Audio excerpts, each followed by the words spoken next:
Welcome to Painted Bride Quarterly's Slush Pile podcast. We have a very special episode today. We're going to have one of our special conversations with a special person. And that special person today is M. Rachel Branwen. She is the founding editor of Slush Pile Literary Magazine. We were excited to meet her and find out about its existence when we were at AWP in LA this year in 2016. But I'd like to do a round of introductions first, and then we'll tell you that story. So I'm Kathleen Volkmiller. I'm co-editor of the Painted Bride Quarterly and director of the graduate program in publishing here at Drexel University. I'm speaking to you from inside the sound studio here in Philadelphia. On my left is Sarah Akett, our brand new co-op, who I have to tell you was thrown into the fire on day one. I think she's what Marion and I like to call a lifer. Because the way we prove who a lifer is, it's those who are asked to lift boxes on day one. She was toting boxes. I'm texting her while she's at lunch, telling her to go to a mailroom, which is like in Bumble, on campus, and pick up packages that she had no idea she was supposed to do. And then she was thrown right into something called the Dragon Expo, which was this open house for graduate students, and literally 3 people deep were dying to talk to her, and she handled it. She was really, really terrific. So, Sarah Akett. Hi, everyone. This is Sarah, so I'm happy to be here.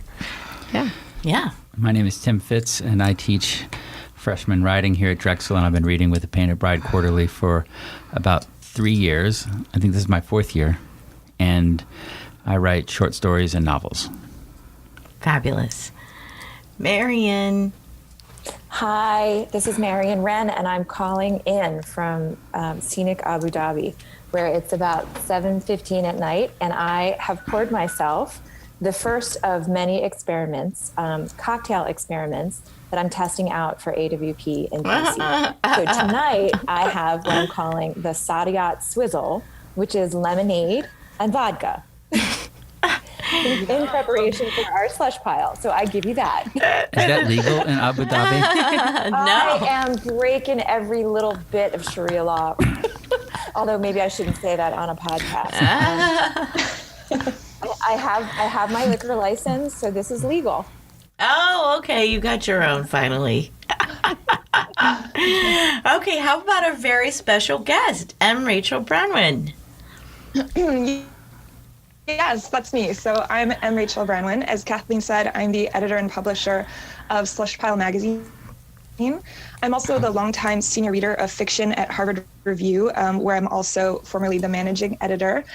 And I am joining you today from inside of my closet in Los Angeles. Wow. Are you often in the closet, Rachel? Only when I'm required to find a quiet space where I won't be interrupted. Oh, okay. All right. Are you?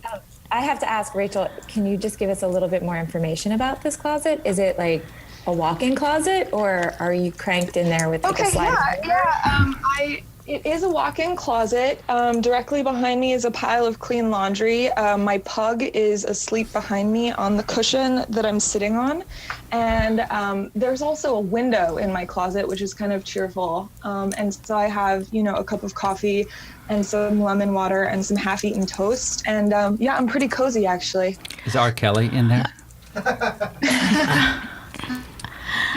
I'll tell you what, your closet sounds nicer than my office. Seriously. I don't even have a window.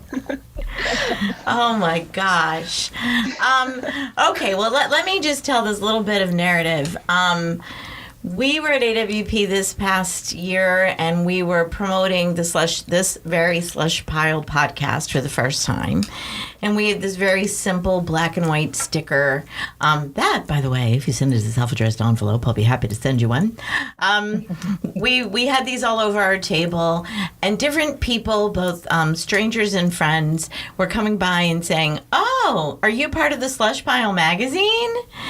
And we were intrigued, we were angered, we were surprised. We were like, Slush Pile Magazine, what is this? And it kept happening over and over and over again. And we finally decided to go off and investigate. And we found Rachel manning this beautifully designed booth and having a magazine called Slush Pile. And so we immediately stole her coffee mugs and grabbed her tote bags and made her come over to our booth and drink cheap wine out of a box and tell us all about how this came to be. So I'm now going to ask you to recreate that entire moment, Rachel, and tell us explain to our listeners why the whys and hows of your magazine. Oh, the whys and hows. Okay. Well, so as I said, I've been a reader at Harvard Review for many years, and the way Slush Pile came about was that there were so many stories that I loved that we didn't have a place for at Harvard Review. And so I started keeping track of all of the authors that I most liked, whose stories we had rejected. And eventually I determined to start my own magazine. So I wrote to all of these people and said, I'm a reader at Harvard Review. I read your story. I really loved it. I wanted to see if maybe you'd be willing to send me something for my magazine. And to my great surprise, they did. And so that was the beginning of Slush Pile, and we've kind of been going on that way ever since, which is also why it's called Slush Pile. Yeah.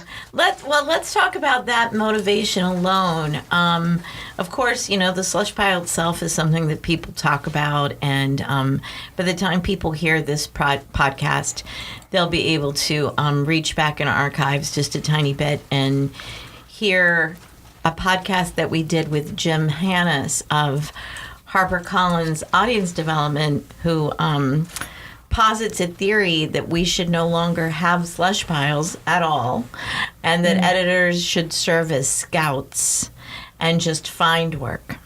So you were doing the polar opposite of that, right? You're kind of celebrating the slush pile. That's completely ridiculous. Okay, well, you'll have to listen to that podcast too.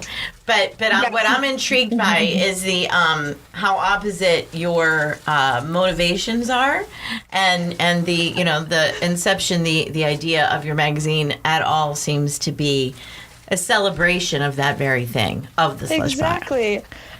It's funny that I've just dismissed his podcast out of hand. But, I mean, it's fine that he feels that way, but where are you going to go looking for people? I mean, in anybody's world of writers or associations, it's limited. There's only the people that you know, and slush piles are a wonderful opportunity to see what else is going on in the world. And, we get submissions from everywhere, and the insight into people's lives and minds and imaginations is just so staggering, and you find things that you love so unexpectedly. And if you were deprived of that resource, I just don't know where you would keep finding new good things, and especially things that require a little bit more work, a little bit more finessing, the sort of work and finessing that maybe bigger journals don't have time for, with all of the submissions that they receive. So yeah, I mean, I don't know, slush piles are my absolute favorite thing, and I knew as soon as I started reading for Harvard Review that it was what I wanted to keep doing, for my entire life. Wow. A lifer. Definitely a lifer. That's great. So how long? A little bit more. I'm sorry to jump in this for a second, but I'm really curious about that moment when you're like, yeah, actually, I'm reading at Harvard Review, and this is amazing, and I love being in the literary world. but I'm watching these pieces get rejected that I'm still thinking about, right? That are lodged in my imagination in a way that I can't really let go of. What was the next, like, I know the next step was then to reach out to these people, but can you tell us maybe some stories, like early stories about that moment? Of course, I can tell you the name of the first story that really grabbed me, the first story that I didn't want to let go of. It was called "I Don't Care If a Broken Heart Is the Thing of the Devil Because I Got One" by Sadie Hoagland. And when I picked it up to read it, I thought, this is a bold title, and this story is either going to be really bad or really, really good. And it was really, really good. And I fought for that story. I actually fought for that story over a course of 5 years because Nam Lay was the fiction editor at the time. He was the one who kind of, he was unsure about it on the first round. Christina Thompson was on board with it. And then Sadie and I kept in touch. Well, I've kind of just fast forwarded. So the immediate answer to your question is, the first thing that I did without knowing what I was going to do is I just started making a note of these people, just simply putting them in a list. I didn't know what I was going to do with them. I just knew that I didn't want to lose track of them and that I wanted to, keep reading their stories and keep a lookout for them and watch them. But that didn't feel quite active enough. So anyway, back to Sadie. I don't think I reached out to her immediately, although I may have. But once I did have Slush Pile established, I published her twice. The last story that I published is actually just in the issue that's up now. But I didn't ever publish that story because I felt like that story was really destined for a bigger home. I really wanted that story to place in a top tier literary journal, like one of the big guys, and I thought it should be in print. And so Nam Lay eventually moved on from Harvard Review, and now we have Suzanne Burney. And so I brought it back to Christina. I wrote to Sadie and said, hey, did you ever end up finding a home for that story? And she hadn't. So I brought it back up to Christina and Suzanne. But again, we just couldn't reach a consensus. It was more to my taste than to Suzanne's taste. But it's still an amazing story. And it's that kind of story that, I don't know, prompts you to take some other action. Well, okay. So that what a great illustration of something that we've been talking about in a one way or the other with Jason Schneiderman, who's also on our editorial board for like the last 6 or 7 months, and that is the distinction between thinking of the editorial process as gatekeeping and thinking of the editorial process as a form of curation. Exactly. Yeah.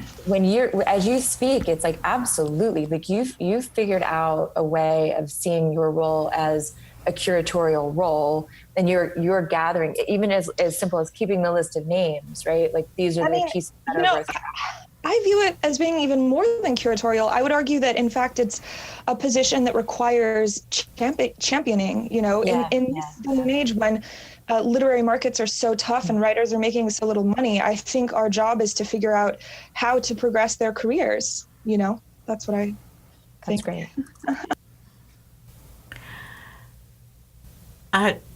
I'm wondering, Rachel, do you now get straight up submissions? Because the irony here, Slush Pile started as scouting, didn't it? You scouted through the Slush Pile. Yeah. So that's kind of interesting. And we do. We get actually a lot of our own submissions, sometimes more than I can keep up with. However, I do still read for Harvard Review, and of course, they still get thousands and thousands of submissions. So now I have the benefit of both. And this recent issue that I'm putting together actually came together a couple months sooner than I had intended for it to come together. I mean, I just had more, I had more things than I could kind of reasonably fit into one issue. So yeah, it's fun. There's a lot coming through the pipeline. Do you ever get submissions from other magazines who find themselves in the same position you were in, where half of the editorial board is on the fence and they contact you about a story that they think is really good, but they can't get past the wall? Mm-hmm. Oh, interesting. Yeah. Yes, that has happened. And I find that I do that as well. the Missouri Review published a story of mine recently, and I periodically will send things across to them just to run by, if I feel like a story deserves a bigger venue than what I can give it, There's a poem we should have sent you about 2 years ago. Oh, don't start that again. Well, now you know. And the other thing that I do at Slush Pile that I think few literary magazines have the time or resources to do is that I really make it a point to give feedback. I mean, I will absolutely definitely give feedback whenever it's requested in a cover letter, even if it's just a couple of lines. But if I feel like a story, I feel like if there's some important piece of feedback that I can give someone about a story, I'll do it, And I think that that's the other contribution we try to make on a regular basis. So, and you're not charging extra for that, are you? Are you charging? Do you charge first? It's another issue that's bubbled up sometimes even after we discuss poetry, certain issues that are pressing on our minds that get discussed in our podcast. And one of them has been the very complicated issue of payment for submission and the layers that people are now adding on to that. Like X amount of dollars gets you a critique, and X amount of dollars gets you, a faster response. There's so many variations now. Ooh, a faster response. That's interesting. Yeah. I do think people will pay for that. I mean, yeah. No, there's a $3 submission fee, and that is how I justify it. Without getting into, the finances of Slush Pile Magazine, $3 for a submission. I mean, of course, we only see half of that because the real cost of the submission is about keeping the submissions manager up and running. But that is how I feel like we justify it. So you're paying us $3. It's really paying for the submissions manager, but we will give you feedback if you ask for it. I've been toying with the idea of offering some kind of higher level editorial services on the Slush Pile website, but I haven't done it yet. And one of my ideas was to do some kind of higher level but lower cost editorial services, but that's all kind of in the future. Sure. Really, people can get that from writing workshops, but I don't know. Well, I think so many magazines wouldn't be doing it unless people were A, willing to pay, B, hungry for another response. I mean, even the work we're doing here on the podcast, the authors that we've discussed on air write us and thank us and tell us how it felt like a workshop experience, even though they couldn't participate in it, to hear their work, discussed at the level that we do it. But it's all very complicated and interesting. I think $3 is what we charge, and that is, keeping the lights on, as you said, right? So, yeah. How about the name Slush Pile? Yeah. Do you ever get negative feedback? I guess it has come up before, but given the origin story, it just makes so much sense. I mean, the fact that Slush Pile has a negative connotation to me is that's one of the reasons that we took on the name. We're owning it. We're repurposing it. We're, for us, it's this amazing source of inspiration and great writing. So I don't really care what other people think about Slush Pile. Well, I'm so glad Kathy asked that question because part of our motive for this podcast and calling our podcast the Slush Pile is to sort of lay bare the process of discussing and deciding on submissions to the magazine, right? So it's the conventional podcast for us is a reading of a manuscript and then the decision-making process. And that's the drama of one of our podcasts, which raises a whole bunch of issues and a whole bunch of high stakes for the authors who participate, right? And generally they're describing it as both like fascinating and terrifying as a request to have their stuff discussed on the podcast. But on the whole, most people have agreed to do it.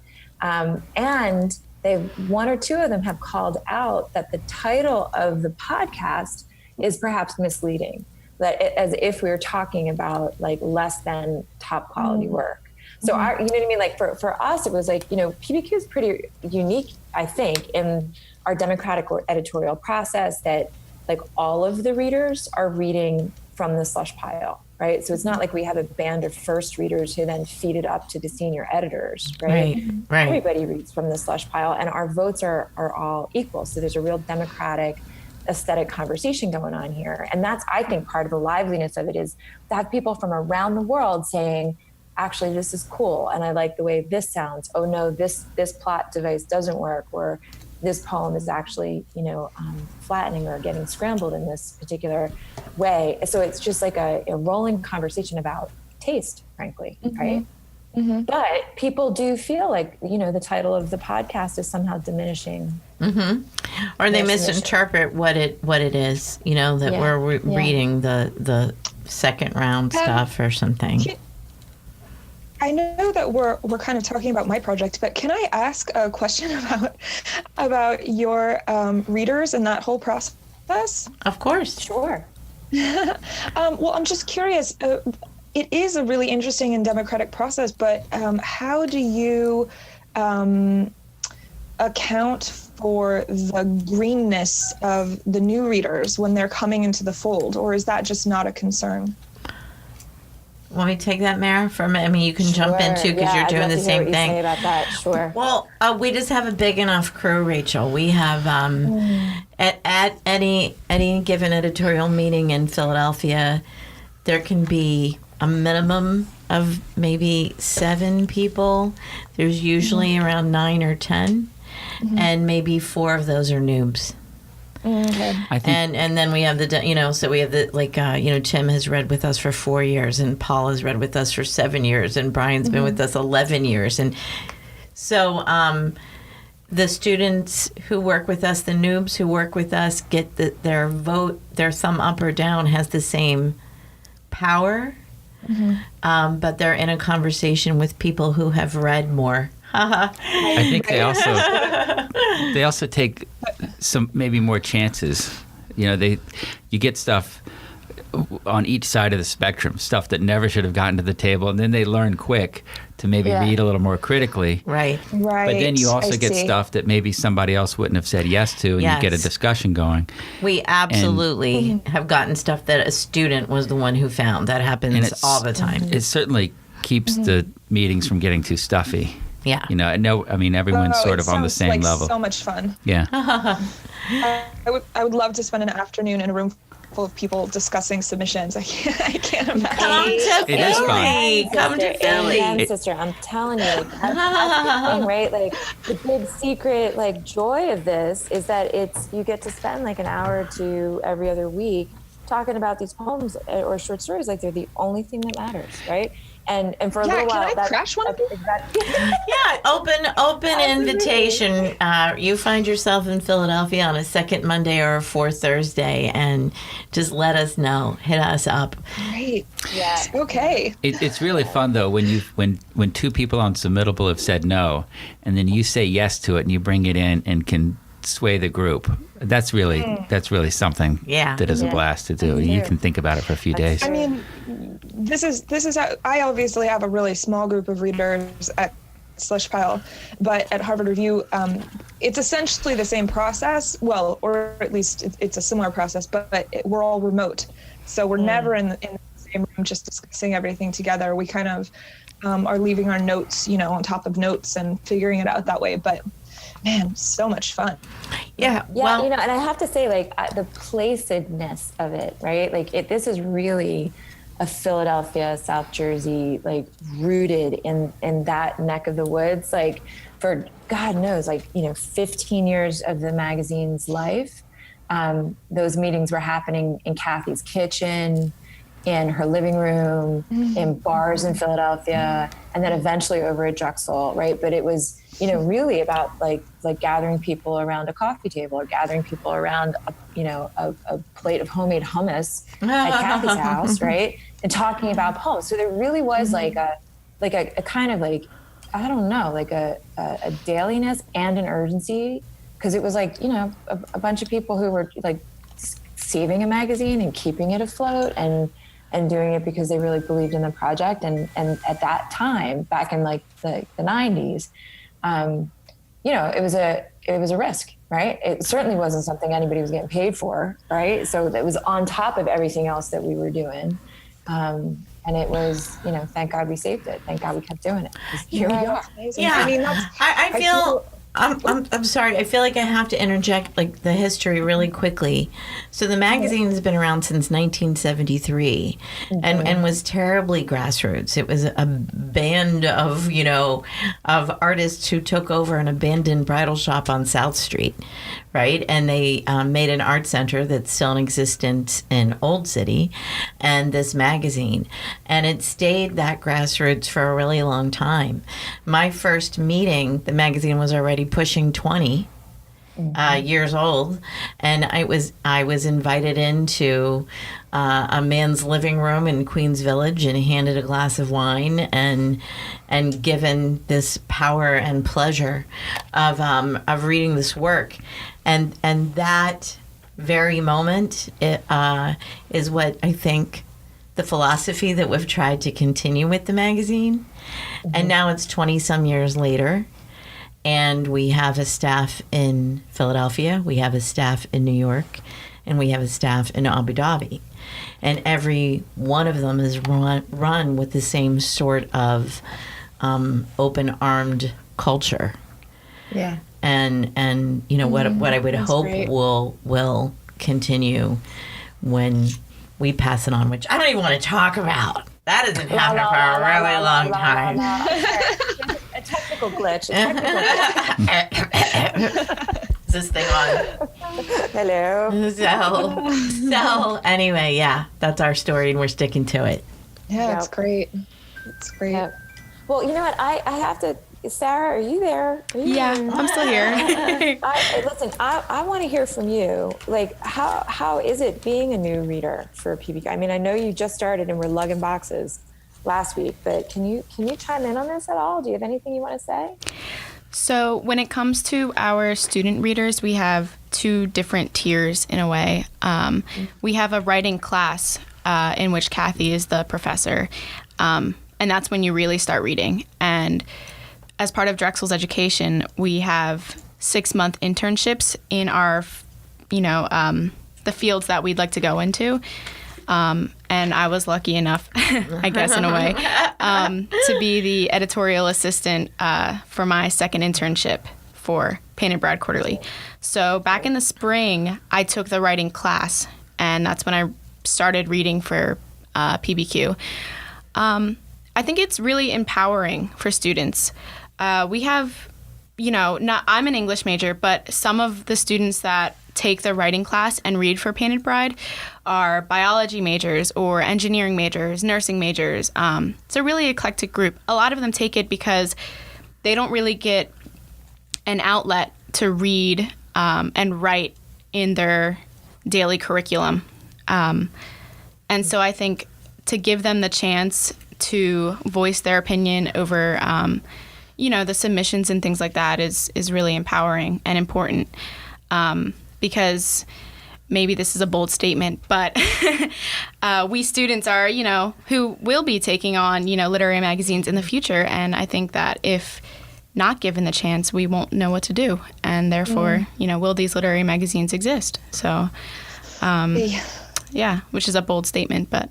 No, I am so glad you're in this conversation. So welcome to it, right? So thank you. I love that description of PBQ actually functioning as a sort of crux or a linchpin for the divisions, for the disciplines, right? So kids who are focused in on a particular career, a particular discipline or a field that's not in arts and humanities or not in creative writing still getting out the opportunity to read creative writing as they should, right? Yeah. And also to be given the chance to make decisions about the quality of literary work. Like, it's not just, here, I'm going to cram some poetry, in your maw, when you're not studying for foundations of science, right? But actually, like, here's what modern contemporary poetry looks like. What do you like? And why do you like it? And can you persuade the room to like the thing that you've pulled out of the slush pile? Like, that's amazing. Yeah. And I definitely think that, like, I know you all were talking earlier, like, how can you not trust the students, but how can you be sure that they know what they're talking about? But I think, like, the students, especially the ones who don't take a lot of creative writing or English courses, like, they try even harder. They might read a poem like 6 or 7 times before they say no. And yeah, I think that in the end, like, everyone enjoys the class and the chance to see what happens with a poem. And all they're doing is bringing it to the table too. Yeah. They read a poem, they like it, or they don't. They like it, and then a lot of times you bring a poem to the table, and you're the only one of 2 people who like the poem, and that's it. So so you still have to win people over, and it has to be a poem that sticks with people, or a story that sticks. Yeah. And also, I think that, just to kind of segue into a related point, reading at a literary journal for creative writing majors, I think, is probably one of the most important things they could do to improve their own writing and get some insight into what's going on in the literary world. I mean, it's so humbling to see everything that comes through a slush pile, and it really puts you into some larger perspective, or your work rather. It was incredibly impactful for me as a young writer to start reading through the Harvard Review slush pile. I don't think I wrote a single word for about 5 years. Wow. Because it was just so overwhelming. But when I was ready to start writing again, I was such a better writer. It was transformational. Yeah. Yeah, we've had a couple of air quote grown-ups work with us who said that they didn't feel they needed an MFA after working with PBQ and read and just when you say working with PBQ, it doesn't really mean only PBQ. You kind of get immersed in that whole literary magazine world, right? We learn about you and what you're doing and so many other magazines. So, you've got to swim in it to get it, I think. And, it certainly might be considered an alternative to an MFA program, just reading and hearing what people have to say about the work. Oh, and so many great authors have made that point, that if you want to be a writer, you have to read. You just have to read as much as you can voraciously of everything from everywhere. I personally agree strongly with that. Yeah. With that. Absolutely. So, was that a cat? That's my cat. So I should tell you too that I'm sitting here in Abu Dhabi. I've got a cuckoo clock and an Egyptian mall. and the cat comes to me. Her mother was a stray cat on campus, and my colleagues scooped up the mom, brought her home, and she immediately delivered kittens. And so this cat is the last of that batch. And she's delightful, but she talks a lot. And apparently that's just like what stray cats here in Abu Dhabi do. So you're going to hear her talk. and you just heard her. She's like, "Hey, what's up?" I love that. I love a chatty cat. So I'm assured she's not in distress. She just really likes the sound of her own voice. Is she the type of cat that gets up, crawls right up on your book when you're reading it, or your laptop while you're reading PBQ submissions? No, but what she I think she has figured out gravity, and I'm sure you know what this is like with cats. Like she will like come on my desk and just start to like very slowly push a pen to the very edge until it falls, right? Or loose change, or actually the worst was like a glass. She just like pushed it over. No. Yeah, she wants to make sure the gravity's still working. I think that's what they're doing. She's like, she's got that down. Like it's a threshold concept, you know? She's like, okay, I get this. Yeah, my pug does that all the time. You know, he's just always nosing things off the edge of desks.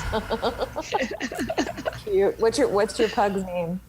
Nigel. That was a joke. He doesn't nose anything off a desk. He's not that smart. Cats are way more. I'm such not a dog person. I was like, I had this vision of a pug like pushing things off a desk. I'm like, that's awesome. No. Oh my God, no. Can you imagine a pug like climbing up onto a table and pushing things off? I thought that's what Nigel did. I don't know. Oh gosh, no. He's so unaware of everything except for food. You know, if that's not an example of like the miraculousness of communication, honestly, like how either like anybody is able to communicate with each other and not be woefully misunderstood at every turn. I don't know what, right? Maybe this is why I love poetry, like that opportunity to be sort of communicating things even as you're, you know, building tricks right into it. So, I don't know. Yeah.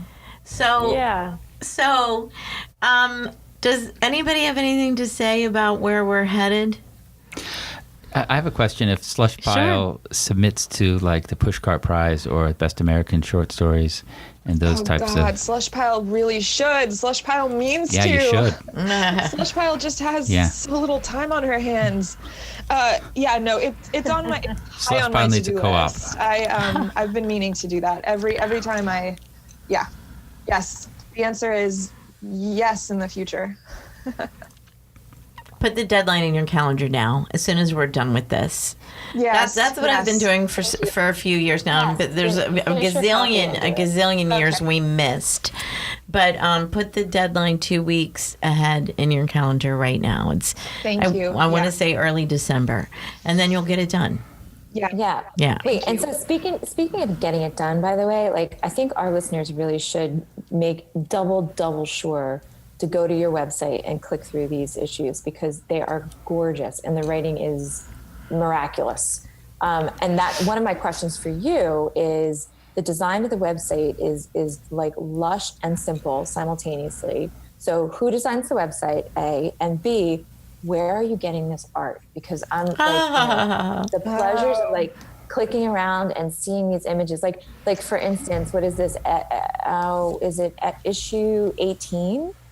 Like those images are staggeringly interesting. The way the color is like playing in what look like paintings. Although at one point I thought these were weavings. So that's many questions at you. But could you just talk a little bit about the design of the site? Yeah.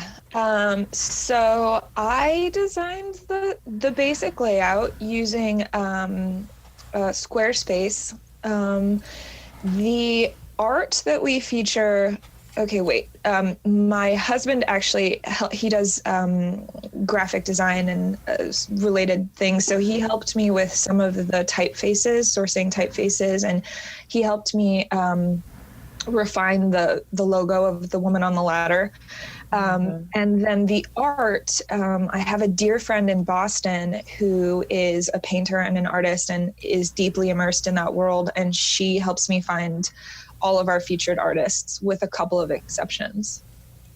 Wow. Wonderful. Yeah. Wonderful. So that's where they come from. I mean, I know this is my thing, so obviously I love it, but I also love the art.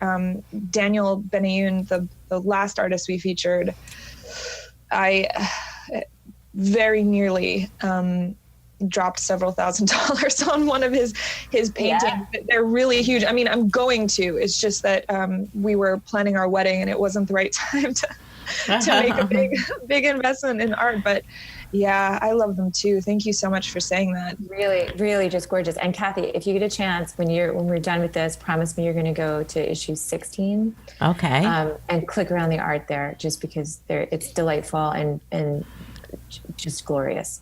Okay. Well, we'll make sure to link this up on our podcast pages, and go from there. I'm sure our listeners are now going to be turned on for sure. Turned on is exactly the right phrase for that. Perfect. Good. I think we do have to begin to wrap up. So I'm wondering if there's any parting comments from anybody other than the best of luck to Rachel, and thank you for having this. I like to know that Slush Pile's out there. Yeah, I have some parting comments. Thank you so much for offering me cheap wine instead of getting into a bar fight with me at AWP when you found out that you went the right direction. Thanks for that, ladies. This has been really fun. Oh, good. Anybody else? All right. Well, to our listeners, all of content from this will be up on our podcast pages and links to and Rachel Branwen's site. And keep reading. Thanks for listening.